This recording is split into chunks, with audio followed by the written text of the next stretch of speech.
bersama gue Randy Dan gue Vincent di Konspirasi Ngopi. Seruput dulu kopinya. Halo guys, teman ngopi, ketemu lagi dengan gue Vincent dan Randy. Setelah berapa minggu Ren? Kita gak ngetek-ngetek lagi nih Ren. Setelah 2 minggu deh. 2 mingguan lah. Enggak lah, seminggu. Iya. Seminggu. Setelah kita take episode sama Ki Bajra. Susah banget. Lu jangan salah nyebutin namanya. Iya, susah banget Ki namanya. Bajra ya. Iya. Karena ketika kita ngetik podcast sama dia tuh energinya kuat banget gitu loh. Oh iya. Jadi terkuras energinya. Ya ibaratnya kalau dalam One Piece itu haki lah. Waduh. Jadi karena kita gak punya haki yang tinggi, terkuras energi kita terkuras. Oh. That's why kita butuh istirahat. Iya, jadi dia ngambil energi tuh 2 minggu ya. 2 minggu.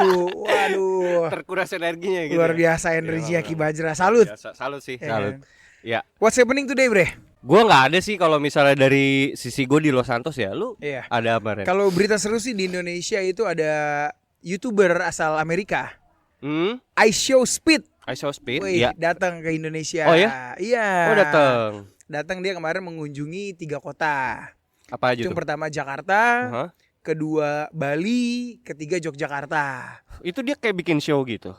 Enggak, jadi si iShowSpeed ini kan dia YouTuber gaming awalnya, Bre. Iya. Awalnya dia YouTuber gaming, famous karena dia lucu dan Iya. konyol. Dan setelah dia famous, dia tuh kayak bikin tour aja. Dia bikin tour, dia datang ke setiap negara, dia nge-live di situ. Oh. Gitu, untuk nemuin fans-fansnya. Iya. Nah, dia ketemu sama fansnya itu berupa panggung or apa gitu. Enggak, jalan-jalan aja. Oh gitu, jalan-jalan aja. Jalan-jalan aja. Oh. Jadi dia kemarin sempat main ke Kota Tua gitu kan. Sampai dia akhirnya ketemu YouTuber top Indonesia juga, ketemu Selos. Oh, ketemu juga. Ketemu Selos, sama ketemu Reza Arab. Selos kurang lebih kayak copycatnya sih. Iya ya, tapi duluan Selos kayak YouTube deh. Hah? Masa sih? Bukan Kayaknya ya. Duluan kali. Udah lama Enggak. Si iShowSpeed ini paling terkenal tuh 2 tahun terakhir. Selos kan udah 3-4 tahun terakhir kan. Selos tuh udah lebih famous duluan gitu loh. Tapi memang kemarin tuh jadi ajang promosi menurut gua. Siapa? Ketika iShowSpeed datang. Oh. iShowSpeed juga mungkin promosiin diri ke Indonesia. Iya. Tapi Indonesia juga akhirnya ngepromosiin budayanya. Oh iya. Ke iShowSpeed kan penonton iShowSpeed ini banyak dari luar, Bre. Gitu. Jadi kemarin dia datang ke Bali, dia angkat budaya Bali. Oh gitu. Datang ke Jogja juga angkat budaya Jogja, walaupun melukat juga enggak deh? Enggak kayaknya. Oh, enggak. Walaupun sangat amat disayangkan karena ternyata masyarakat Jogja jamet. Kenapa anjing? Wah, jamet rusuh, Cok. Kenapa? Rusuh lah. Jadi rusuh sampai iShowSpeed itu juga gerah capek gitu loh, marah. Karena padat banget gitu loh, dan mereka pada narsis, pada pengen masuk ke dalam YouTube si Speed kontennya ini. Speed. Iya. Oh, iya. Jadi kayak si Speed tuh ketika ke Jogja kecewa lah. Gitu, dan kita sebagai warga negara Indonesia, saya sorry lah tuh Speed lah. Iya. Tapi untungnya dia ketika datang ke Jakarta, datang ke Bali, dia di Jakarta sampai nangis, Bro. Kenapa tuh? Karena for the first time, Iya. dia nge-live, penontonnya itu 1 juta. Oh iya. 1 juta nge-live. Ya wajar sih menurut gua kalau dari sisi kuantiti penontonnya ya. Iya. Menurut gua sih ya. Iya. Karena gini loh, misalnya hitungan YouTuber di sini tuh baru 2 bulan 3 bulan dengan yang di US gitu misalnya ya. Itu gua rasa ya untuk kuantitinya itu akan 2 kali lipat lebih banyak gitu loh. Iya, di benar-benar Indo ya. di Indo ya. Di Indo dibanding kalau misalnya lu nge-live atau lu terkenalnya di luar negeri atau di US gitu. Jadi menurut gua nggak sulit sebenarnya nyari penonton atau nyari listener atau viewer gitu loh di Indonesia ya gitu. Dan dia kaget gitu loh. Dia benar-benar dia bilang, gila ini hitungan segitu aja gede ya menurut dia. Wah, viewer 1 juta nge-live itu gede banget menurut gue, Bre. Viewers lo, bukan subscriber ya. Jadi listener yang nonton ya, iya, nonton live ya. Lo nge-live nih. Iya. Tembus 1 juta gitu loh. Wah, nangis dia. Dia sampai kayak, wah, cannot believe it kata dia. Jadi bener-bener mengekspresikan rasa bersyukurnya dia lah gitu. Sampai akhirnya kemarin ketika dia mempromosikan budaya Bali juga sampai di-upload ke Reels-nya, ada menteri pariwisata kita nge-tweet. Oh gitu. Pak Sandiaga Uno. Dia bilang, wah terima kasih Speed karena udah mempromosikan budaya juga lah. Ini suatu kolaborasi yang bagus gitu loh. Sampai akhirnya Reza Arab ikut komentar. Oke. Gitu. Reza Arab ini orang yang berperan besar lah dalam turnya Speed ke Indonesia. Gitu? Reza Arab itu berperan besar. Bahkan ternyata si Reza nih udah nemenin Speed dari awal, tapi Reza tuh nggak mau pansos, dia nggak mau masuk ke dalam frame. Dia cuma pas ada masuk ke dalam frame tuh ketika memang dia lagi collab saja. Tapi ternyata dari awal dia nemenin Speed gitu loh. Nah, Reza Arab ikut berkomentar nih dalam postingannya si Pak Sandiaga Uno. Gitu. Ini gua cek ya. Iya. Ini ada di beritanya nih. Ntar ini nanti dipotong aja bre. Gue tadi nyari kok belum ketemu ya. Oke nih. Jadi ketika Pak Sandiaga Uno itu nge-tweet gitu kan, kayak kolaborasi Speed dan Indonesia gitu, Reza Arab mengomentari seperti ini bre. Kemana aja Pak? Saya urus semua sendiri pakai koneksi, relasi dan finansial saya yang saya punya, yang saya pikir tidak mungkin sebesar Kemen Paragraf, kata dia. Jadi Mas Reza Arab, loh, ini Speed nih datang dan ini tuh ajang untuk kita promosi Indonesia loh. Tapi mana Kementerian Pariwisata tidak muncul? Justru Reza Arab yang disitu muncul bro.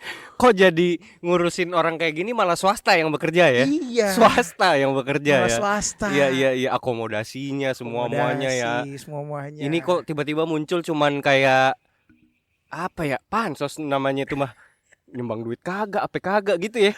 Asli. Ngerti sih perasaannya gue jadi ngerti juga. Tapi di satu sisi gue salut sama Reza Arab. Iya. Karena dia bener-bener gak ada dia mau pansos bro. Jadi ternyata ada netizen yang ngevideoin. Iya. Jadi si Reza Arab ini dari awal Speed datang ke Kota Tua dia ada. Tapi ketika si kameramennya Speed lagi ngarahin ke Speed, Reza langsung ngindar. Reza gak mau masuk ke dalam frame. Gue kayak wah salut sih Bang Arab. Ya, mentalnya bener-bener kayak ya gue udah terkenal ngapain gue pansos gitu loh. Justru dia bener-bener menjamu Speed pun sampai ngerasa deket banget sama si Arab. Dia kayak dia manggilnya YB kan. Oh ya? Manggilnya YB kan si Azab tuh YB rap kan itunya dia kan. Bahkan ketika dia di Bali dia habis datang ke apa namanya tuh yang tempat-tempat yang banyak monyet tuh. Si Speed langsung nelpon si Arab. Lu lagi di mana lu? Gue lagi bete banget nih. Gitu. Jadi wah keren sih ya? Reza Arab udah menjamu Speed dan akhirnya Speed juga bisa ngangkat kebudayaan Indonesia, kita bisa dikenal dunia. Salut. Ya, hats off untuk Bang Arab. Keren buat Bang Arab ya gitu. Daripada apa Kamen Kerapa. Itulah.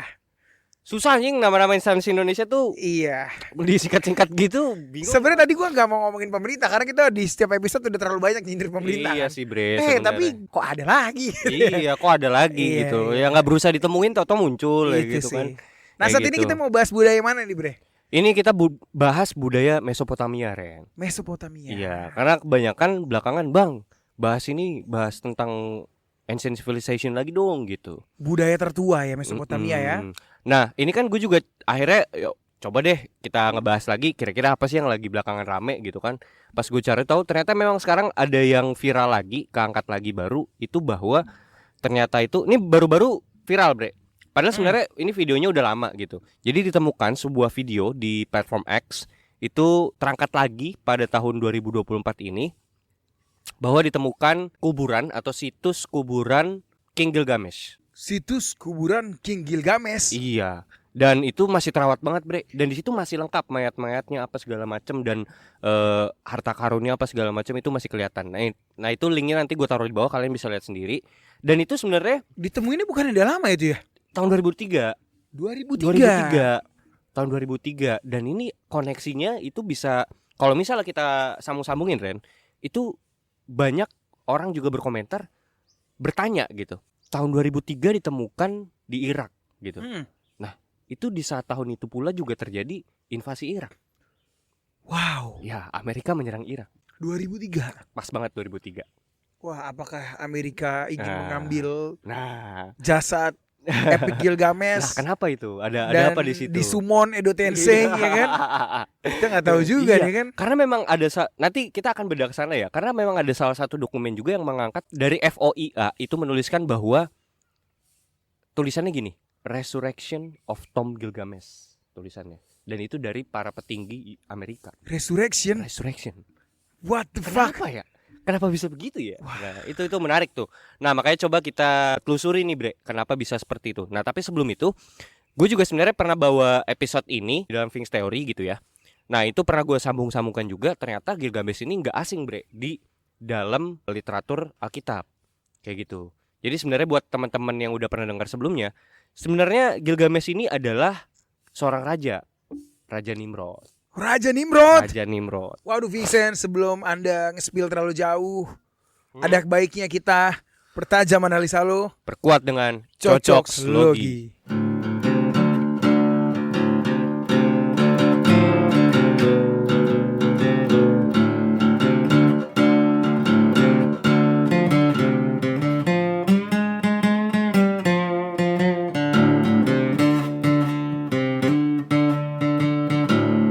Oke, Vincent, Yes. ngomongin Raja Nimrod gitu ya. Ini berarti akan berkaitan dengan agama Samawi. Betul. Agama Yahudi, Yes. Kristen dan Islam. Betul. Karena masing-masing di dalam kitabnya itu disebutkan nama raja ini. Yes. Jadi spesifik sosok ini juga dijelaskan juga di masing-masing literaturnya. Kayak gitu. Nah, sebenarnya kenapa sih kalau misal teman-teman bertanya kenapa kita ngebawain satu episode ini? Kan sebelumnya kita pernah ngebawain tentang Raja Jawa ya. Nah, kayak gitu.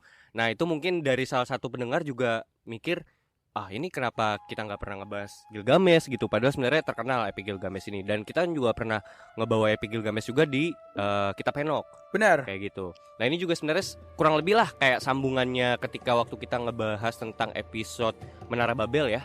Kan waktu itu kita belum sampai ngebahas siapa pendirinya. Nah, ini sebenarnya si pendirinya nih. Nimrod atau Gilgamesh ini. Kayak gitu. Kenapa dia disebut Gilgamesh? Nggak tahu, emang mungkin namanya di Babilonia atau di Sumeria itu memang sebutannya Gilgamesh. Cuman, nah ternyata si Nimrod itu tuh gelar, bre.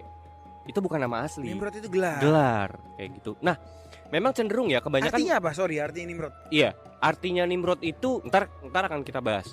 Ternyata banyak ya di dalam Bible sendiri itu mereka tuh memanggil orang itu dengan gelar, tidak dengan namanya. Kayak gitu. Kebanyakan seperti itu, bre. Kalau di dalam Bible itu. Nggak tahu kenapa ya, gitu ya. Tapi yang kalau gue lihat sih biasanya tokoh-tokoh yang menurut mereka kurang dihormati itu biasanya dibuat pakai gelar. I see. Kayak gitu. Tapi gue sebenarnya ada satu pertanyaan sih ya. Boleh. Ada satu pertanyaan besar dalam hidup gue dan mungkin sampai saat ini belum terjawab lah. Ya. Jadi gue tuh kadang suka bingung gitu loh ketika suatu tokoh gitu ya. Let's say di dalam bahasa Inggris kita sebut Daud itu David.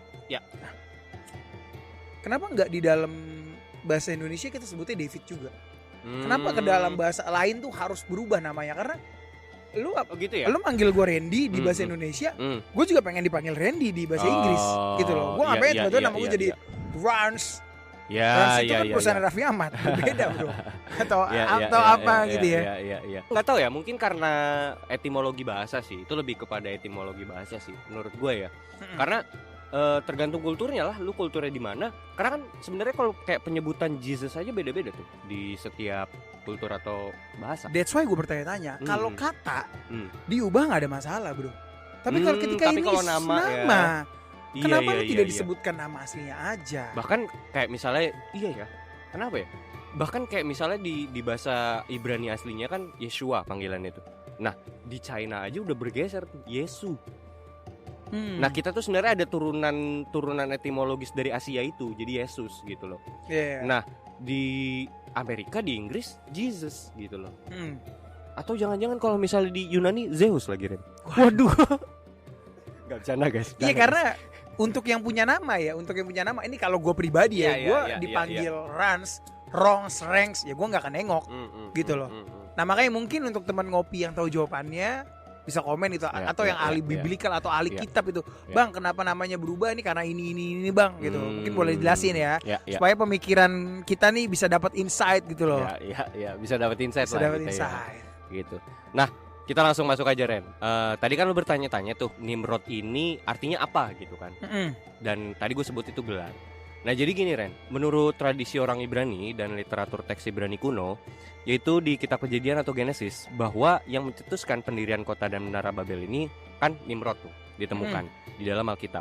Yaitu dia itu sosok penguasa dan raja di tanah Sinar. Nah jadi gini ya, kalau kita melihat kembali ke dalam genealogi atau silsilah dari keturunan Nabi Nuh itu kan mempunyai 3 orang anak yang bernama Shem, Ham, dan Yafet. Nah pendirian kota Babel beserta kota kerajaan peradaban awal Sumeria Mesopotamia ini secara spesifik bisa kita temukan di dalam kitab Kejadian pasal 10 ayat 6-13, di mana di situ tertulis, kalian bisa baca sendiri, keturunan Ham ialah Kus, Misraim, Put, dan Kanaan.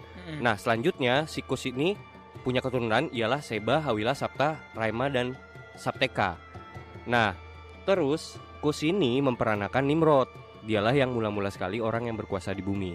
Ia seorang pemburu yang gagah perkasa di hadapan Tuhan. Nah kenapa ini gua angkat ayat ini? Karena ini adalah kunci untuk menyambungkan literatur Alkitab dengan literatur Mesopotamia atau Epic Gilgamesh. Wow. Gitu. Nah dikatakan juga di situ Nimrod seorang pemburu yang gagah perkasa di hadapan Tuhan. Mula-mula kerajaannya terdiri dari Babel, Erek, dan Akkad, semuanya di tanah Sinear. Nah, dari negeri itu ia pergi ke Asyur lalu mendirikan Niniwe, Rehoboth Ir, Kalah, dan Resen. Di antara Niniwe dan Kalah itulah kota besar itu. Nah, terus Nimrod ini kan seperti yang ada di dalam ayat, kita menemukan bahwa Nimrod ini merupakan keturunan generasi keempat, cicit dari Nabi Nuh, dari garis keturunan Ham. Nimrod lahir dan hidup di masa yang sama dengan Peleg. Oke. Nah, cicit Nabi Nuh ini dari garis keturunan Shem.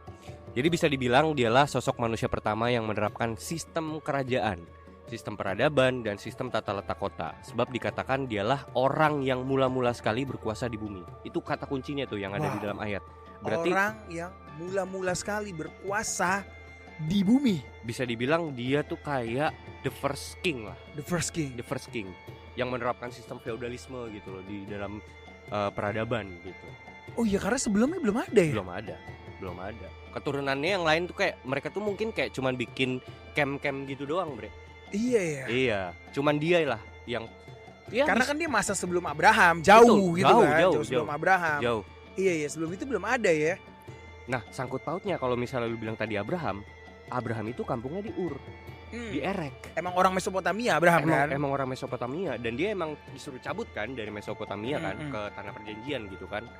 Dengan alasan ketika itu mungkin dari Yahweh mengatakan kotamu atau kerajaanmu itu banyak inilah yang sesat lah apa segala macam. Mungkin karena itu ya kayak gitu. Nah, terus di situ gua ngambil dari salah satu website itu di www.blueletterbible.org leksikon. Kata Nimrod sendiri dalam leksikon bahasa Ibrani memiliki makna yang berarti rebellion.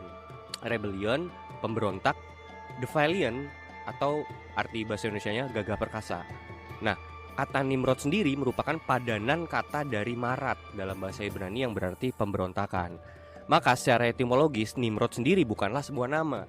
Gitu. I see. Melainkan sebuah gelar atau kata kerja predikat yang berarti sang pemberontak yang gagah perkasa. Kayak gitu. Jadi berarti tulisan Nimrod yang ada di dalam kitab Kejadian itu bukan nama, Ren. Sosok ini punya nama yang sebenarnya gitu. Cuman disebutkan sebagai gelar kayak gitu oleh si penulis kitab Kejadian itu, which is Moses. Oh, I see. Nah, arti gelarnya itu apa sebenarnya? Nah, itu tadi pemberontak. Arti namanya itu kan? Arti gelar itu. Jadi memang gelarnya itu gelar pemberontak gitu maksudnya. Pemberontak. Jadi artinya kalau misalnya kita dalam translasi bahasa Ibrani aslinya mungkin kita akan membaca si pemberontak tulisannya. Oh, gitu loh. Jadi sebutan lah ya. Iya. Mungkin gini, kenapa gue tadi nangkepnya rada bingung karena gelar itu kan kalau yang gue tangkap ya kayak gelar lo misalnya jenderal atau apa gitu kan. Nah, ini kan mungkin lebih ke julukan gitu ya. Makanya dia disebutnya Nimrod gitu loh. Yes. Kayak misalnya gini, Sun Gokong, Keratung Pei kan kayak gitu-gitu gitu loh. Mungkin kenapa dia dijulukin si Nimrod atau pemberontak ini karena beberapa kali dia mencoba untuk berontak melawan Tuhan. Salah satunya adalah ketika dia mau bangun pendirian Menara Babel itu adalah kan pemberontakan terhadap Tuhan. Pada akhirnya kan kalau kita ngelihatnya kayak gitu. Nah, tradisi kuno Yahudi di luar Alkitab kemudian juga mengidentifikasi Nimrod itu sebagai tirani atau sosok penguasa diktator yang mencetuskan pembangunan Menara Babel dan memperkuat reputasinya sebagai raja yang memberontak terhadap Tuhan. Nah, kata Nimrod sendiri juga itu bisa diartikan sebagai seorang pemburu yang gagah perkasa di hadapan Tuhan. Kan tertulis di kitab Kejadian tulisannya kayak gitu kan. Oh, jadi dia memiliki banyak arti sebenarnya kata Nimrod ini. Jadi ada maknanya ganda lah atau lebih dari dua maknanya kayak gitu. Nah, pertanyaan gue adalah Sen. Jadi ini gue harap teman-teman Ngopi juga mengimajinasikan gitu ya ketika Nimrod sosok raja pertama, the first king gitu ya. Lo kebayang gak kerajaannya dia itu sebesar apa gitu? Berapa banyak camp-camp kecil, masyarakat-masyarakat yang dia taklukkan dan akhirnya menjadi suatu kekuasaan. Gitu loh, sama seperti Mongol lah. Iya, benar. Mongol kan kayak Genghis Khan. Bisa dibilang 45% ya, 45% dunia tuh dikuasain dia gitu kan. Itu. Nah, si Nimrod ini berapa persen nih kira-kira nih? Harusnya satu Timur Tengah sih ketika itu. Satu Timur Tengah. Terutama yang dekat dengan Sungai Efrat dan Tigris ya, yang kayak deretan kalau sekarang tuh negaranya Irak gitu. Irak. Ya sipit-sipit berarti tidak ini ya, belum jatuh ke dalam kekuasaannya dia ya. Yang sipit-sipit itu kan keturunan Yafet ya. Iya. Gua nggak tahu tuh. Kayaknya sih enggak ya, sampai ke sono sih, enggak sampai ke arah kanan sana sih. Kayak gitu. Tapi Israel belum tanah-tanah perjanjian itu kan belum ditemukan kan waktu itu. Jadi harusnya memang yang daerah tanah yang kaya lah ketika itu. Karena kan Mesopotamia ini maksudnya. Mesopotamia, iya gitu. Nah, berarti kan bisa ditemukan bahwa dia ini adalah seorang raja pertama yang emang pertama kali menerapkan sistem tata letak kota segala macam. Yang tadinya mungkin bentuknya camp-camp gitu, dibentuklah suatu bangunan apa penerapan pajak iya. Kan? Bapak pajak juga. Nasional, bukan nasional. Bapak pajak internasional berarti ini dia. Benar. Kalau mau komplain ke Nimrod. Iya benar juga ya. Jangan ke Bu Sri siapa ya? Sri siapa? Itu komplain ke Nimrod. Siap. Nah, ini kan dikatakan juga tadi kata pemburu yang dimaksud ini di dalam ayat ini tidak bermakna literal, melainkan kata pemburu sendiri seperti yang lo bilang sendiri merujuk pada kecenderungan seorang penguasa yang seringkali melakukan ekspansi dan pelebaran wilayah kekuasaan. Bahkan tadi dikatakan mula-mula kerajaannya terdiri dari Erek, Akkad gitu kan, Babel, baru habis itu dia berjalan ke arah utara, ke arah Asyur. Nah, lalu dia mendirikan kerajaan lagi di situ. Jadi emang dia ini hobi lah memperlebar wilayah gitu, Ren. Oh, I see. Nah, fun fact, Ren, pribadi Nimrod ini adalah sosok yang sangat diagungkan dalam doktrin dan ajaran Freemason. Bahwasanya persaudaraan Freemasonry itu memanggil dan menyelamatkan gelar kepada Nimrod sebagai The First Grandmaster atau The Grand Architect. Ini bisa juga mengindikasikan suatu slogan pamungkas yang selalu diusung oleh para anggota Freemasonry yang berbunyi May the Father of Understanding guide us. Nah, gue tadinya nyangkanya Father yang dimaksud itu adalah Satan gitu kan. Tapi ternyata ini juga bisa dirunutkan nih ke dalam sosok pribadi personifikasi gitu. Yang ini juga mungkin merujuk juga pada sosok pribadi Nimrod. Wow. Yang ditempatkan di posisi spesial dalam doktrin ajaran Freemason. Karena memang banyak tertulis gitu, Ren. Terkait Nimrod ini? Iya, di dalam ajaran Freemason. Bahkan ya, di dalam website resminya sendiri, universalfreemasonry.org, itu kalian bisa lihat sendiri, terpampang di halaman awal tulisannya begini. Sentimen universal kaum Mason saat ini adalah menganugerahkan kepada Salomo, Raja Israel, kehormatan sebagai The First Grandmaster. Namun, legenda kerajinan ini sudah ada sejak lama, bahkan jauh sebelum era Salomo. Walaupun tradisi kerajaan kuil Salomo lah yang mendominasi, setidaknya secara tersirat gelar tersebut The First Grandmaster sebetulnya lebih layak disematkan kepada Nimrod, Raja Babilonia dan Asyur yang mengaitkan persaudaraan atau organisasi pengrajin batu pertama dengan sosok Nimrod, bahwa dialah yang memberikan tugas-tugas kepada para pekerja dan pengrajin batu yang dia kirim ketika itu untuk membantu Raja Niniwe dalam membangun kota-kotanya. Jadi sebenarnya menurut website ini yang lebih pantas untuk menyemat gelar The First Grandmaster itu adalah Nimrod, bukan Solomon. Kayak gitu. Karena memang iya, dia ya yang orang itunya ya, yang iya. raja pertamanya, dan dia yang benar-benar ngebangun grand design si Babel ini. Bahkan disebut dia adalah the Grand Architect oleh bagi para Freemason ini. Kan Freemason ini kan ahli batu ya, bisa dibilang ahli batu, ahli tukang batu lah intinya kayak gitu. Nah, dikatakan dia adalah Grandmaster kayak gitu. Sebenarnya Ren, si Nimrod ini tuh sangat terkenal, Ren. Bahkan dikenal di dalam 3 literatur. Literatur Alkitab, ya kan, yang tadi kita udah cari tahu. Terus di dalam Al-Quran dan di dalam Epic Gilgamesh atau literatur Mesopotamia. Jadi kayaknya nih orang penting banget gitu loh di dalam peradaban Timur Tengah itu sendiri. Wow. Seterkenal itu gitu loh. Memang se-famous itu se-famous ya. Dan itu, ini gitu. Bisa dipastikan harusnya ini sudah menjadi bagian dari histori ya. Bukan hanya cerita dongeng atau cerita rakyat, Bre.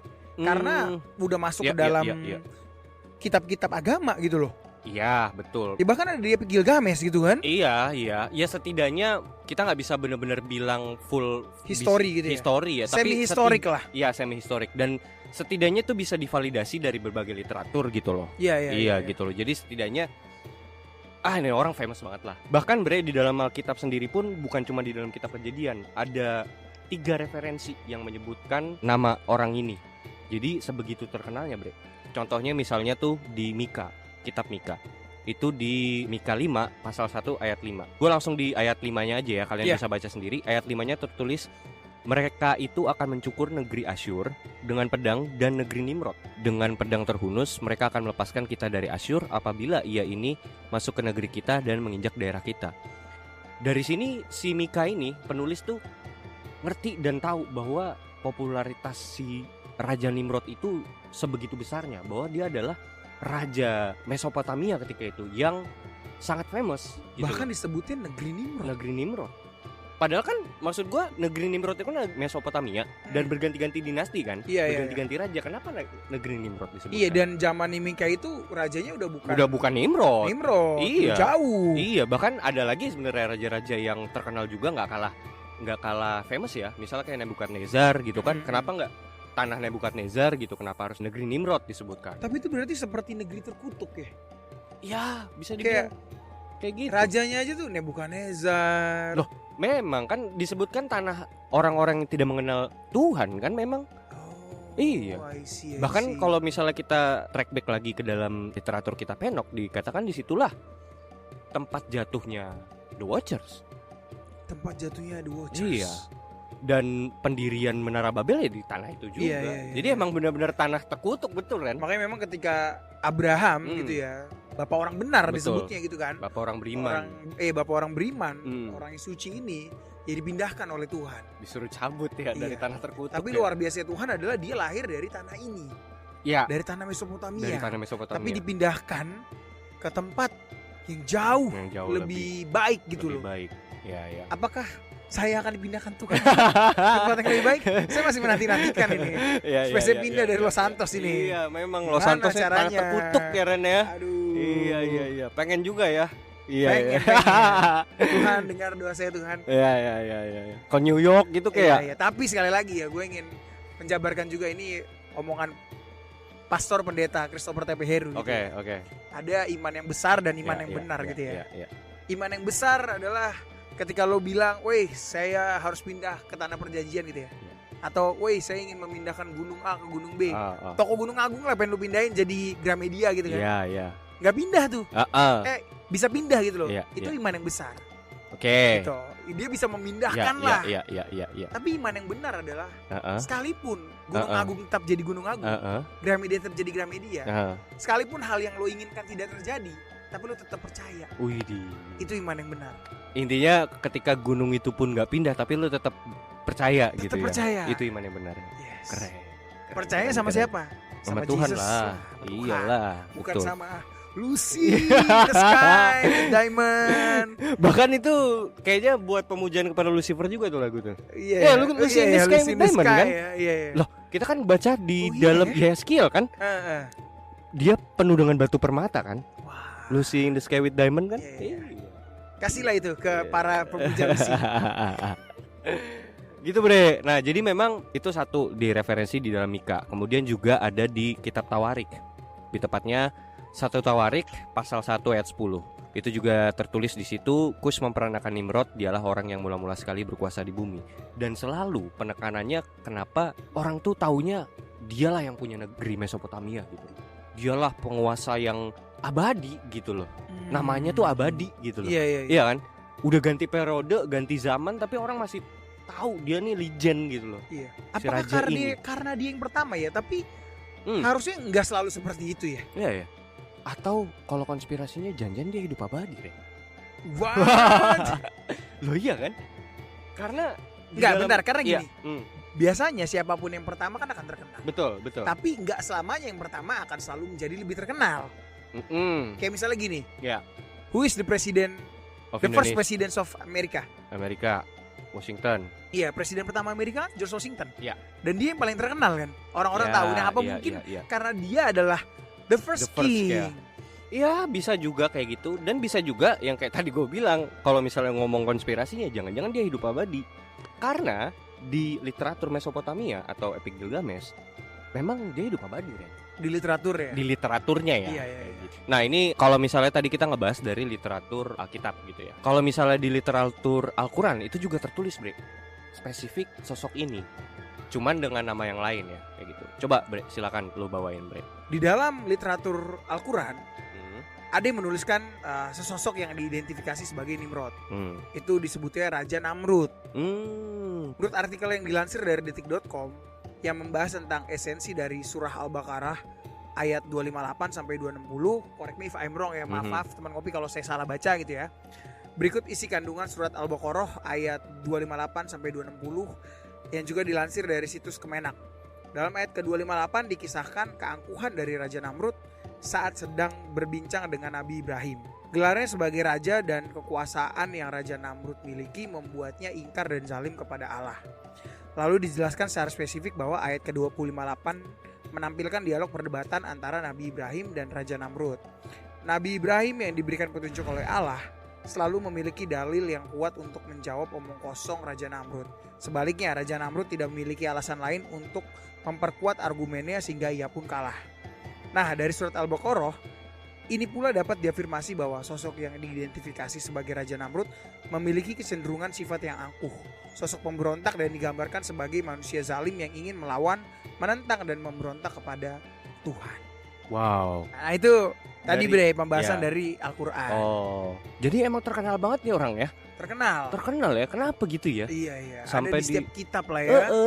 Bener Ren, lu bilang tadi agama Samawi ini sangat mengenal orang ini gitu. Nah, sambungannya orang ini dengan sosok Gilgamesh itu bisa kita temukan di dalam literatur Sumeria kuno atau Epic Gilgamesh gitu. Wow. Nah, ini jadi ternyata ada Bre, seorang ahli sejarah dan ahli mitologi lah bisa dikatakan, ahli kebudayaan lah ya. Namanya Dr. Livingstone. Dia tuh seorang peneliti, seorang arkeolog juga dan penginjil juga. Nah, dia ini pendiri Associates for Biblical Research. Jadi dia ini ahli kitab perjanjian lama lah. Oke. Nah, dan dia pernah mengebuat suatu paper yang dia tulis, dia taruh di dalam websitenya. Websitenya ntar gue taruh di bawah, biblearchaeology.org. Judul artikelnya, riset ini berjudul Who Was Nimrod. Nah, jadi dia mengidentifikasi nih, siapa sih Nimrod itu gitu kan. Dia menulis di dalam artikel ini, dia mengidentifikasi sosok biblical Nimrod sebagai pribadi yang sama dengan Raja Gilgamesh dalam literatur kuno Mesopotamia, yaitu Epic Gilgamesh. Nah, Dr. David Livingstone ini di dalam artikel ini mendeskripsikan kesamaan pribadi Nimrod dengan Gilgamesh dengan sangat-sangat spesifik. Jadi menurut Dr. Livingstone, dia tulis begini. Dalam catatan silsilah keturunan manusia yang hidup setelah air bah di Kejadian 10, kita mencatat bahwa anak-anak Ham adalah Kus, Misraim, Put, dan Kanaan. Nah, Misraim ini kan jadi orang Mesiran. Bahkan namanya tuh bisa dicocok login lah, Mizraim, Mesir gitu kan.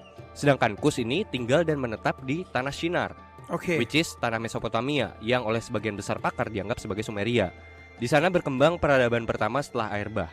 Putra-putra Sem, bangsa Semit juga sampai batas tertentu kemudian bercampur dengan bangsa Sumeria.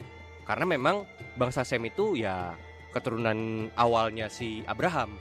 Iya, gitu. benar. Jadi ya memang dia tinggal di situ, si Abraham itu gitu kan. Nah, bangsa Sumeria akhirnya di situ juga melahirkan banyak keturunan dan beranak pinak lah intinya di tanah itu, tanah Shinar gitu. Menurut Dr. Livingstone dan timnya, mereka berpendapat bahwa Kish itu kota pertama yang didirikan di Mesopotamia setelah air bah mengambil nama orang yang dikenal dalam Alkitab sebagai Kush, which is adalah keturunan awal dari Nimrod. Kush memperanakan Nimrod, berarti kan ayahnya Nimrod tuh, si Kush gitu. Nah, nama Kish sendiri sering muncul pada lempengan tanah liat dalam prasasti cuneiform ternyata. Wow, ada tuh ya. Ada juga di dalam literatur Sumeria. Dan literatur kuno Mesopotamia sendiri itu dituliskan daftar raja-raja Sumeria awal pasca banjir bandang. Di dalam prasasti-prasasti kuno itu menyatakan bahwa kerajaan turun dari surga kepada Kish setelah air bah. Jadi bahkan kalau misalnya menurut literatur Mesopotamia, Kish itu raja pertama, bukan si Nimrod gitu. Oke, kalau dari Mesopotamia, ya si Kish ini the first king lah gitu, yang pada akhirnya dinasti lah gitu kan, penurunan tahta gitu kan. Iya. Nah, sejak awal bangsa Sumeria mengembangkan negara religio politik yang sangat mengikat semua orang yang tinggal di dalamnya, terkecuali para penguasa dan para ruler, sebab merekalah representasi dari hukum itu sendiri.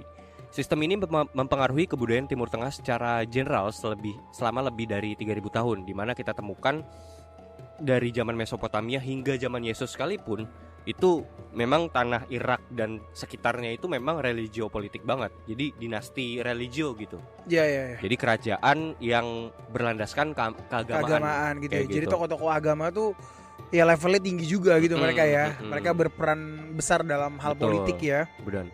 Nah, kebudayaan lain yang mengikuti sistem Sumeria adalah Akkadia. Itu kerajaan-kerajaan selanjutnya lah, Babilonia, Assyria dan Persia, yang kelak menjadi contoh bagi dasar sistem pemerintahan untuk bangsa Yunani dan Romawi. Nah, silakan Bre, dilanjut. Oke, Dr. Livingstone melanjutkan dalam artikelnya. Pertama-tama, apa arti dari nama Nimrod? Kata Nimrod sendiri berasal dari kata kerja bahasa Ibrani yaitu marat, yang berarti pemberontak. Ini lebih mungkin merupakan istilah yang merujuk pada penyebutan atau suatu gelar dari sebuah sistem yang dikembangkan dengan pemberontakan dan perlawanan terhadap Sang Pencipta, yaitu Tuhan Yang Maha Esa.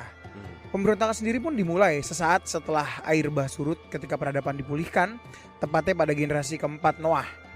Pada masa itulah sosok Nimrod menjadi sangat signifikan dan menonjol. Dibahas juga dalam kitab Kejadian 10 ayat 8-11, kita mengetahui bahwa Nimrod mendirikan sebuah kerajaan. Oleh karena itu kita juga bisa menemukan sosok pribadi yang sama dalam kebanyakan literatur Timur Tengah kuno. Sosok penting yang merupakan tipe pribadi yang dijadikan panutan atau role model untuk diikuti oleh orang lain, dan memang ada. Ini adalah kisah terkenal yang umum di dalam literatur Sumeria tentang seorang pria yang sesuai dengan deskripsi Alkitab tentang Nimrod. Selain bangsa Sumeria, bangsa Babilonia juga menulis tentang orang ini. Orang Asyur juga demikian. Wow. Bahkan orang Het dan orang Palestina, bre, telah menemukan loh-loh batu atau prasasti yang menuliskan sosok ini. Dia jelas merupakan sosok pahlawan paling populer di Timur Tengah kuno. Wow. Lanjut, Dr. Levinson juga mengutip pendapat dari ahli sejarah dan literatur Yahudi terkenal berkebangsaan Romawi, yaitu Flavius Josephus. Terkenal nih orang nih, Flavius terkenal Josephus. Ya. Bahkan lebih terkenal daripada Randy Joseph nih berarti. Iya, bahkan Flavius Josephus itu tulisannya untuk mengafirmasi penyalipan Yesus. Itu tulisannya juga dipakai untuk digunakan untuk afirmasi. Memang seterkenal itu. Terkenalnya dia ya. Iya, tulisannya juga dipakai gitu. Oke.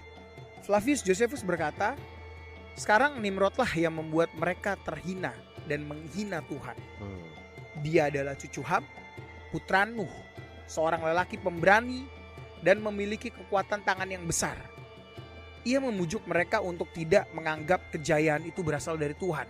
Seolah-olah hanya melalui Nimrod sajalah mereka dapat mencapai kejayaan, dan membuat mereka percaya bahwa keberanian merekalah yang menghasilkan kejayaan itu. Dia juga perlahan-lahan mengubah pemerintahan menjadi tirani, karena tidak ada cara lain untuk mengubah manusia dari rasa takut akan Tuhan selain membuat mereka terus-menerus bergantung pada kekuasaannya sendiri. Dia juga mengatakan dia akan membalas dendam pada Tuhan jika sewaktu-waktu Tuhan memiliki pikiran untuk menenggelamkan dunia lagi. Untuk itu, dia akan membangun menara yang sangat tinggi sehingga air tidak dapat menjangkaunya. Dan bahwa dia membalaskan dendamnya kepada Tuhan karena telah menghancurkan nenek moyang mereka. Nah, ini yang harus kita bahas adalah di mana Nimrod ini menggunakan pemerintahan tirani, bro. Membuat rasa takut ini menjadi suatu dikonversi hal, ya, yang membuat rakyat itu pada mau kerja untuk dia. Hal ini juga yang digunakan oleh Kim Jong Un. Ya kan? Iya, benar. Rasa takut Kim Rasa Jong Un takut itu seakan-akan adalah alien. Lahir dari luar bumi gitu kan. Anunnaki ya. Anunnaki dianggap dewa ya. Dianggap dewa, setara dengan Sun God of Nika gitu kan. Iya.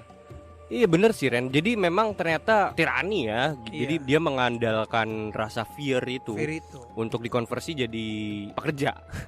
Gue lanjut ya. Ya. Dalam artikelnya, Dr. Levinson menunjukkan sebuah relief atau prasasti batu yang berasal dari abad ke-8 sebelum Masehi yang ditemukan di Khorsabat, Irak. Menggambarkan sosok Gilgamesh, seorang pahlawan, hero dari Mesopotamia kuno yang paling terkenal. Gilgamesh adalah Raja Uruk di Mesopotamia Selatan. Kisahnya yang legendaris dikenal sebagai Epik Gilgamesh yang tertulis dalam bentuk sajak puitis. Dia digambarkan sebagai sosok separuh dewa dan separuh manusia.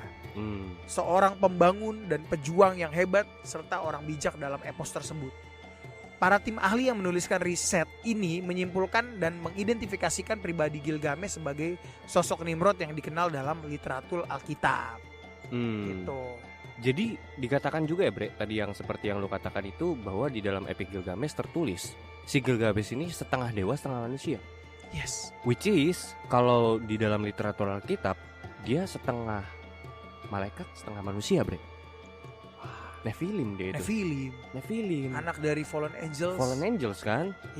Iya, jadi dan memang benar dia itu kalau di dalam kisah Mesopotamia dia dianggap dewa bahkan. Walaupun dia itu demigod ya sebutannya ya. Kurang lebih mungkin kalau kayak gambaran di dalam peradaban Yunani tuh ya, literatur Yunani juga dikatakan kan kayak misalnya Hercules. Dia setengah dewa setengah manusia tuh. Iya. Anak Zeus. Yes. Anak Zeus benar. Anak Zeus yang menikah sama ibunya manusia gitu. Jadi demigod dia ini sebenarnya gitu. That's why makanya kenapa dia tuh bisa hidup abadi tuh kalau di dalam literatur Mesopotamia tuh, Ren. Karena dia tidak terikat dengan veselnya manusia ya. Nggak tahu gimana ya, tapi yang jelas kayak gitu. Nah, bahkan kisah air bah versi Babilonia pun diceritakan pada loh ke-11 dalam epos Gilgamesh, terdiri dari 200 baris puisi pada 12 loh tanah liat. Jadi Epic Gilgamesh tuh susunannya kayak puisi gitu, Ren. Yang ditulis dengan aksara Paku atau cuneiform. Sejumlah versi berbeda dari epos Gilgamesh telah ditemukan tersebar di daerah Timur Tengah. Sebagian besar berasal dari abad ke-7 sebelum Masehi. Versi terlengkap berasal dari perpustakaan Ashurbanipal di Niniwe. Dalam epos mitologi Sumeria, Epic Gilgamesh diketahui bahwa Gilgamesh adalah 2/3 dewa dan 1/3 manusia. Ia adalah sosok pribadi yang keji, kotor, dan sesat. Namun ia ditampilkan sebagai pahlawan terhebat terkuat yang pernah hidup. Kesombongan, kekejaman, dan kebejatannya Gilgamesh menjadi perhatian besar bagi seluruh warga kerajaan Uruk ketika itu, which is ini adalah kampung halamannya Abraham, Ur. Mereka mengeluh dan berdoa kepada dewa besar Anu atas pemerintahan tirani yang dijalankan oleh Raja Gilgamesh. Nah, lalu Anu pun menginstruksikan Dewi Aruru untuk menciptakan makhluk seperti banteng liar, kembaran Gilgamesh untuk menjadi tandingannya. Kayak gitu. Jadi bahkan rakyatnya sendiri ngeluh, Ren. Iya. Karena tirani ya. Tirani gitu. Aduh, kerja lagi lapar gitu ya. Kerja gaji UMR tidak cukup. UMR dipangkas-pangkas terus. Pajak tinggi. Ini relate ya sama zaman sekarang ya. Iya benar. Nah, Bre, bahkan tuh ya di British Museum itu ada satu peninggalan bersejarah. Itu tuh menggambarkan sebuah demon atau sebuah dewa lah yang jadi musuh utama dari si Gilgamesh ini. Wow. Iya, karena sebenarnya di dalam epos Gilgamesh yang jadi musuh bebuyutannya si Gilgamesh ini adalah Yahweh dalam literatur Alkitab. Musuh bebuyutan. Berarti maksudnya they are at the same level dong. Nah, gua nggak ngerti deh. Tapi dalam sudut pandang Mesopotamia, iya, kurang lebih seperti itu. Wow. On the same level. Nah, ini menariknya, coba ya kita bedah di sini ya. Jadi di dalam artikel Dr. Livingstone juga menampilkan sebuah gambar topeng yang nanti kalian bisa lihat ya di dalam websitenya itu. Gambar topeng ini diidentifikasikan sebagai sosok Huwawa yang berasal dari sekitar abad ke-6 sebelum Masehi, yang kini disimpan dan dilestarikan di dalam British Museum. Itu bisa kalian lihat topengnya. Sekarang masih dilestarikan juga di British Museum. Mirip kayak ini gak sih? Huka-huka. Iya, yang di CTR gitu. Cuma benar. Yang huka-huka kan ada itunya aja tuh. Iya, benar. Ada kayak mahkotanya. Dan ini kan dari tanah liat ini. Dari clay yang dibakar gitu. Nah, menurut Epic Gilgamesh, sosok dewa yang mengirimkan air bah ke bumi ialah Huwawa, atau juga dikenal sebagai Humbaba dalam versi Asyur. Huwawa dibunuh oleh Gilgamesh dan teman setengah manusia setengah binatangnya, Enkidu. Jadi tadi si Anu itu nyuruh Dewi Aruru untuk menciptakan satu monster yang akan nemenin si Gilgamesh, which is Enkidu, buat melakukan perjalanan dan membunuh si Huwawa ini. Kayak gitu. Itu di dalam Epic Gilgamesh ya. Epic Gilgamesh ya. Nah, penulis berpendapat bahwa Huwawa adalah perspektif pagan kuno tentang Yahweh, Tuhan di dalam Alkitab. That's why kenapa ya mereka tuh disebut sebagai bangsa yang tidak mengenal Tuhan ya. Kalaupun mengenal tapi kayak versus saya gitu loh. Iya. Iya kan, pemberontak memang bangsa ini gitu loh, Ren. Emang pengen ngelawan terus gitu ya. Pengen ngelawan terus. Kayak wah, saya bisa tanpa Tuhan iya. gitu ya.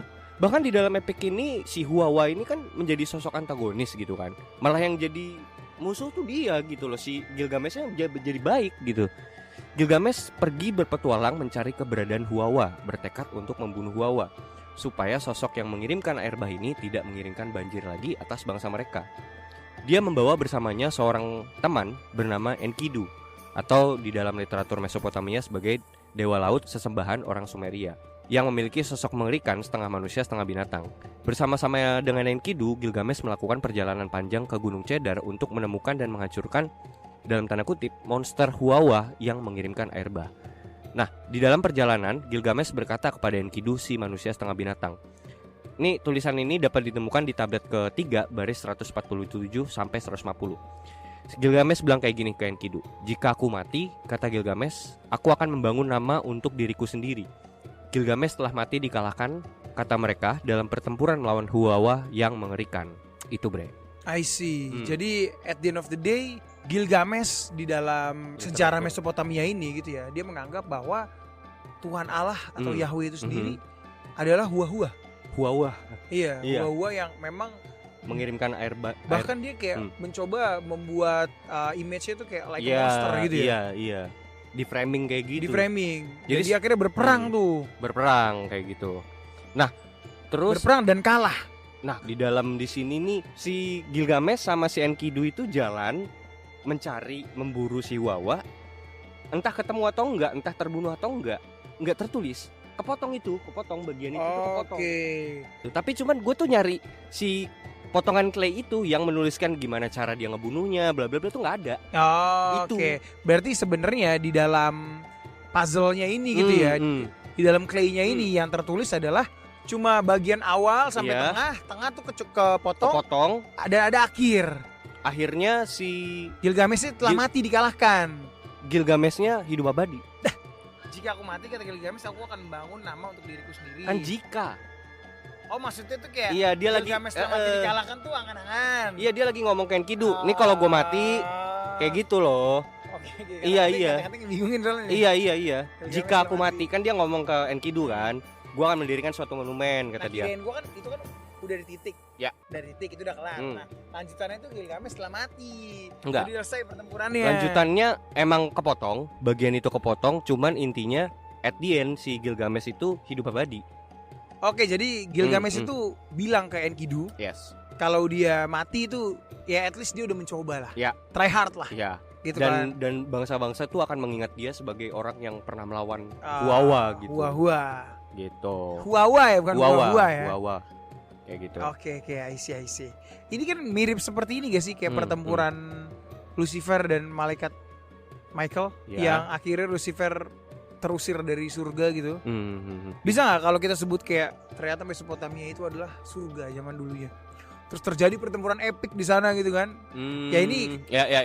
Ya kita berangkat dari imajinasi aja betul. Gitu loh, bukan dari literatur keagamaan gitu ya.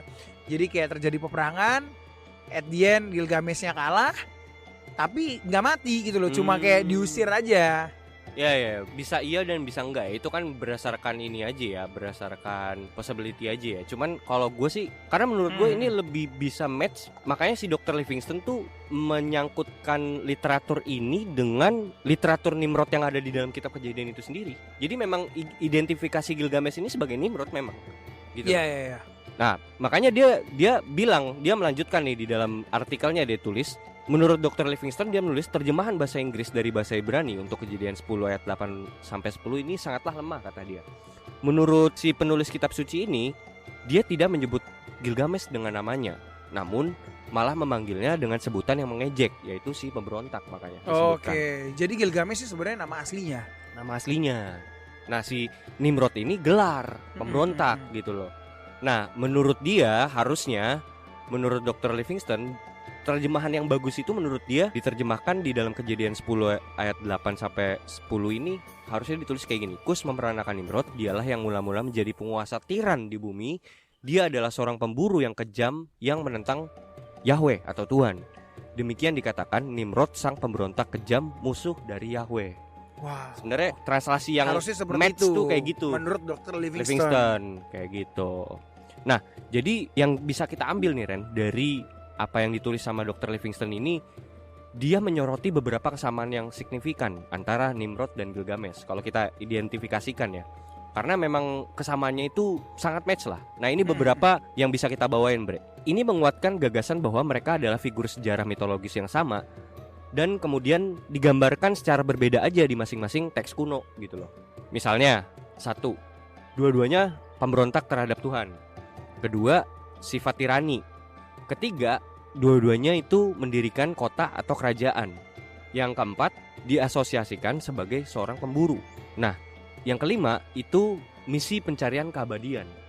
Yang keenam, konteks sejarah. Kedua tokoh ini berakar dalam konteks sejarah kuno Mesopotamia dan periode pasca banjir bandang atau air bah, yang dimana sebenarnya zamannya kurang lebih nyerempet gitu loh. Iya. Sama deket gitu. Ya. Deket, bukan deket, bahkan satu zaman. Satu gitu zaman loh. ya. Jadi bisa dikatakan memang ini dua orang terus emang sama, dua figur yang sama gitu loh. Dan dampak budayanya kita bisa lihat di dalam literatur bangsa Timur Tengah banyak mengenal sosok ini. Bisa diidentifikasikan secara ringkas. Beberapa karakteristik inilah yang memperkuat argumen bahwa Nimrod dan Gilgamesh itu merupakan figur yang sama. namun digambarkan berbeda di dalam teks-teks kuno masing-masing.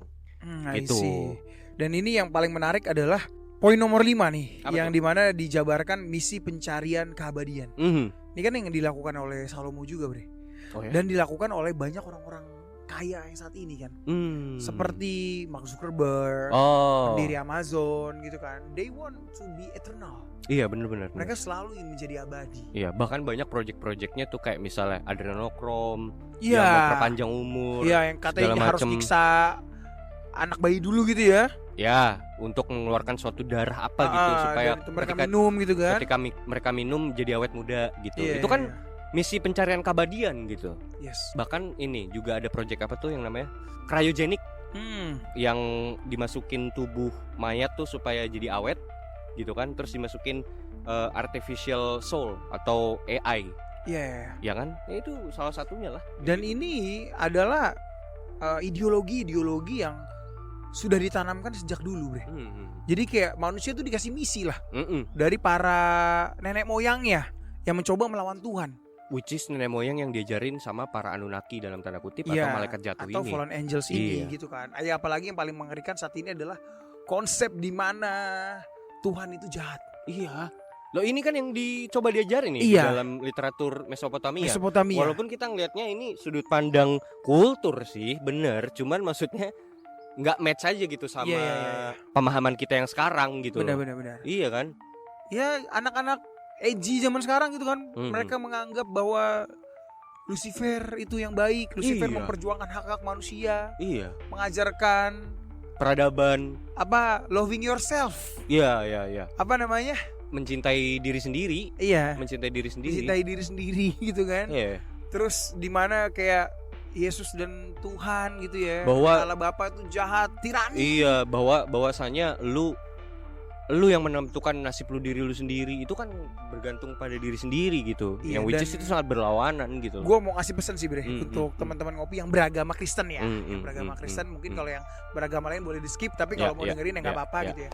Karena ini udah menjadi concern. Iya, gue jadi risau juga, Bre. Keresahan ya, jadi keresahan juga jadi kita ya.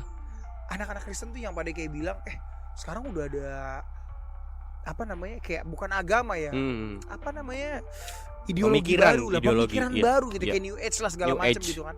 Yang dimana kayaknya kita dibohongin deh. Lucifer tuh sebenarnya baik gitu loh. Dan yang bikin menyedihkan adalah banyak umat-umat Kristen pada percaya, Bre.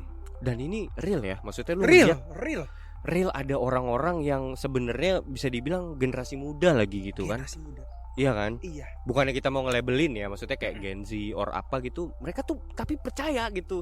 Benar. Secara real mereka percaya gitu. Nah, ini gue cuma pengen kasih pesan gini. Kalau sedih sih, Ren. Kalau ada di pikiran kalian yang menganggap Tuhan atau Yesus itu jahat gitu. Sekarang kalian tahu nggak kenapa Yesus tuh harus datang ke dunia? Iya. Yesus datang ke dunia itu untuk menebus. Balik lagi, menebus loh. Itu benar-benar dengan darah yang suci. Dan itu sudah dinubuatkan. Iya. Bener kan, Bre? Betul. Udah dinubuatkan dari nabi-nabi sebelumnya, dari Nabi Elia, segala macam. Itu udah dinubuatkan bahwa akan ada satu orang yang turun dengan darah yang suci gitu loh, yang akan menebus dosa kalian. Karena balik lagi, kalau kalian benar-benar baca Alkitab, upah dari dosa adalah maut gitu loh. Ketika kalian sudah kehilangan kekudusan itu, kalian yang tadinya sudah eternal, manusia eternal nih tadi nih, kalian sudah kehilangan kekudusan itu, kalian menjadi tidak abadi. Kalau kalian ingin mengejar keabadian, cari Tuhan. Ya, karena keselamatan itu kan kalau dari sisi pandang kita sebagai Kristen ya, cuman satu, udah Yesus, udah itu pendamainya sebenarnya. Dan yang diajarkan sekarang, lu ditampar pipi kiri kasih pipi kanan, yang diajarkan kasih. Iya. Gimana bisa dia jadi jahat? Yang diajarkan kasih. Astaga. Bahkan karya penyelamatan itu, karya salvation itu sudah dirancangkan dari awal dosa itu terjadi.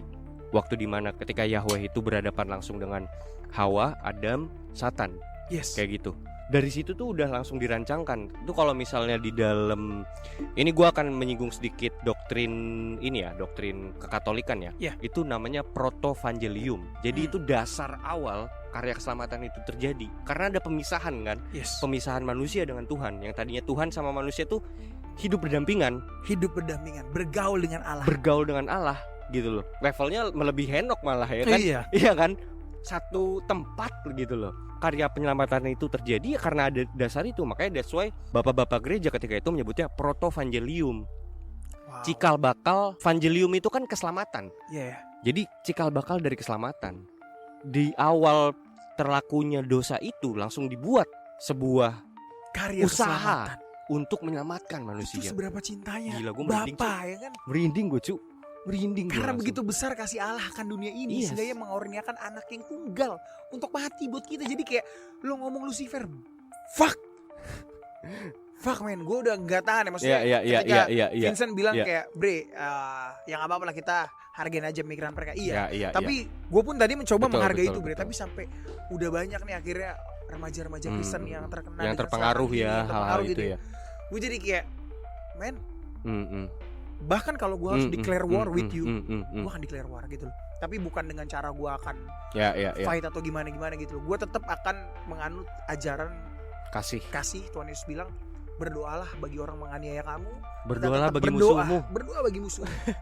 Luar biasa itu gila. Peluk Bre musuh lu Bre. Yes. Dan ya buat teman-teman lah yang mempertanyakan ini, coba baca Bible deh. Iya. Yesus harus turun dan ajaran Yesus itu cinta kasih. Bagaimana bisa dia tiba-tiba jadi jahat? Iya gitu loh, maksudnya justru malah sebenarnya ya gue mengangkat hal-hal ini tuh supaya kita tuh tahu sejarah dan literatur kebudayaan ini, bahwa bagaimana bisa sih muncul suatu pemikiran seperti itu. Ya karena ya karena memang dari kulturnya sendiri pun sudah dibangun seperti itu Bre. Gila, dari zaman Mesopotamia, dari zaman Nimrod. Nimrod yang pertama kali menyuntikkan pemikiran ini kepada masyarakatnya gitu loh, bahwa woi, kita tuh dijahatin gitu, ya kan? Dia kan berpikir bahwa Tuhan kok jahat banget ngirim banjir bandang ke kita. Makanya gue diriin menara Babel nih biar kita nggak tenggelam. Itu kan pemikiran dia sebenarnya. Bener. Dan bertahan lo sampai hari ini lo, gila sampai lo. masuk ke Avengers dan lain-lain, kan? Marvel. Iya kan? Iya. Gitu loh. Dan ya ini sumbernya. Kalau misalnya kalian mau tarik gitu, seakan-akan mereka tuh kayak ngasih statement, ayo manusia kalau bersatu bisa. Iya. Gua akan sekali lagi bilang, lu mau bersatu sekuat apapun, lu nggak akan bisa. Lu mau hidup eternal, kunci cuma satu. Tidak ada jalan keselamatan selain melalui Yesus Kristus. Iya. Lu udah ditebus, udah. Betul. Lu pengen hidup abadi, ikuti Yesus. Iya, nanti lu akan diselamatkan. Iya. Barang siapa ingin kepada Bapa harus melalui aku. Yes. Kayak gitu. Eternal life ya. Eternal life. Nah, itu Bre, itu setidaknya concern kita ya, kenapa kita membawakan episode ini juga. Nah, tapi menariknya Bre, itu belakangan kita kembali lagi ke awal nih, bahwa ada suatu postingan di X yang gua nggak tahu kenapa bisa jadi viral lagi. Padahal itu sebenarnya video tahun 2003 gitu. Dan gue coba identifikasi, itu video yang nanti linknya akan gue taruh di bawah, kalian bisa nonton sendiri linknya, bahwa ditemukan kuburan Raja Nimrod atau Raja Gilgamesh ini di tanah Irak tahun 2003. Tadi lu udah nonton videonya. Menurut lu gimana Bre yang lu lihat? Gua nggak bisa kasih statement ini real atau enggak gitu ya. Mungkin bisa karena dikasih video Roy Suryo ya. Bapak Roy Suryo mungkin bisa menyelidiki bahwa ini real atau enggak karena itu video gitu ya. Tapi balik lagi, kalau ditanya sama, kalau lu tanya ke gua, do I believe do I believe in it? Gue sih percaya ya, karena memang peradaban tertua itu Sumeria, Mesopotamia. Tapi kalau lu ngeliat dari sisi videonya, mayatnya masih preserve banget Ren. Maksudnya mayatnya masih utuh banget gitu. Beneran bukan kayak, maksud gua ribuan tahun kan harusnya jadi fosil. Enggak dong. Di Mesir banyak mayat-mayat yang utuh Bre. Karena mereka udah punya sistem pengawet, diawetin. Teknologi pakai ini ya, pengawet itu ya, biasanya pakai balsem gitu ya. Pakai pengawet lah balsem. Iya, balsem. Atau kalau zaman sekarang lebih isinya adalah lu masukin ke dalam pendingin, lu atur suhunya, lu nggak akan membusuk sama sekali, Bro. Itu kan modern zaman sekarang. Zaman dulu, Bang. Bisa jadi ya. Civilization, tapi pendekatannya beda dari pendekatannya sekarang. Beda ya. Iya. Iya, itu yang gue takjub sih. Maksud gue bener-bener tuh ya, kalau teman-teman buka linknya dan kalian nonton videonya, anjir masih utuh mayatnya. Dan janggutnya tuh masih. Nah, itu gimana cara ngawetinnya? Janggutnya masih merah, dan rambut lo berupa rambut merah gitu. Dan ada pokoknya masih utuh banget gitu loh. Bahkan yang di Mesir pun sama, Bre. Masih utuh. Yeah. Mayatnya. Gila ya. Berarti advance juga mereka ya. Iya, jadi kalau ditanya apakah mayat itu bisa utuh? Ya gue udah gak kaget. Itu jawabannya ya 100% bisa gitu loh. 100% bisa lah mayat itu diawetkan. Tapi gue agak sensi sih ya. Tapi kalau itu real atau enggak gue gak tahu. Nah itu. Dan nah, gue cari tahu nih, ini video bisa real atau enggak ya? Gue cari tahu, gue track back lagi ke tahun 2003. Ternyata ada suatu record yang menarik. Jadi ada FOI ya, Freedom of Information Act. Itu suatu lembaga di Amerika yang punya catatan record email atau surat atau apapun itu, dokumen-dokumen pemerintahan Amerika federal. Nah, di situ terdapat suatu catatan yang gue temukan pada tahun 2019. Ada suatu dokumen yang dikirimkan atas nama Denetra Senigar. Itu tahun 2018, tanggal 13 bulan 12. Tulisannya gini, Ren. Requesting document pertaining to the resurrection chamber of Gilgamesh, the location of his body and the location of the buried Nephilim. What? Kenapa harus ada satu ya? Nih pertanyaan gue. Amerika ngapain? Kedua, ini ada dokumen resminya yang kalian bisa lihat websitenya. Langsung gua ngeliat langsung dari websitenya. Itu gue buka di laptop gue sampai sekarang masih ada dokumennya. Wow. Kayak gitu. Ini ngapain dia? Gitu. Iya. Gitu loh. Dia pernah. Itu. Nah, tahun 2003 itu email itu ditujukan kepada Hillary Clinton. Tahun 2003. Wow. Gitu. Dan yang menarik lagi, tahun 2003 lah terjadi invasi Amerika ke Irak. Wah. Ya kan? Iya. Dan dilaporkan juga banyak isu-isu yang beredar bahwa peninggalan bersejarah dan antik-antik, barang-barang antik dari tanah Irak itu banyak disita dan diambil oleh militer US. Seakan-akan mereka mau sebagai negara dikuasa harus gue duluan yang tahu dan harus gue yang mengerti sejarah dunia, bukan kalian. Itu sih. Tapi ya gimana menurut tanggapan lo dan teman ngopi, gue juga gak tahu. Tapi itu seakan-akan ditutupin ya kayak One Piece. One Piece itu yang megang peradaban dunia yang tahu ya cuma pemerintah world government. Yang lain tuh disembunyikan. Gak tahu, gak boleh tahu gitu loh. Dan bahkan memang terkesan, maksud gue gini, kenapa gue di tahun 2024 ini aja baru tahu ada kejadian ini. Dan itu viralnya kalau bukan karena X, karena siapa? Di platform X itu, gitu kan. Nah, enggak tuh ada dikeluarin paper dari federal government US gitu yang mengatakan bahwa kita nemuin loh kuburan Gilgamesh. Kan gitu. Kayaknya nggak mungkin sih, Bre. Nah itu dia. Karena balik lagi. Nah itu dia. Maksud gua kan harusnya kan kayak gitu kan. Sebuah penelitian ditemukan sesuatu yang penting gitu misalnya, ya diumbar aja buat bersama gitu kan. Iya, buat publik gitu. Iya kan. Tapi ya itu balik lagi ya. Mereka merasa negara dikuasa, mereka merasa yang terbesar, mereka adalah elit global. Pengetahuan ini just for us. Eksklusivitas bukan untuk ya. konsumsi pribadi. Karena kita track back lagi, mungkin dari sejarah itu ada banyak ilmu pengetahuan, Bre, yang bisa mereka kembangkan menjadi suatu hal yang luar biasa. Iya. Nah itu dia. Ya apa jangan-jangan memang ada something, Bre, dari situs kuburan itu yang nggak tahu knowledge kah or anything or apa gitu yang mau mereka ambil dan mereka manfaatkan buat diri mereka sendiri gitu loh. Gimana menurut teman ngopi? Iya kan? Drop your comment below. Iya. Gimana deh menurut kalian deh ini fenomena ini yang dilihat dan dianggap serius gitu loh sama pemerintah US gitu loh. Aneh gitu loh. Ini cuma jadi pertanyaan aja gitu. Cuman kenapa harus di kuburan Gilgamesh ini? Let the question being the question. Konspirasi ngopi. Seruput dulu kopinya.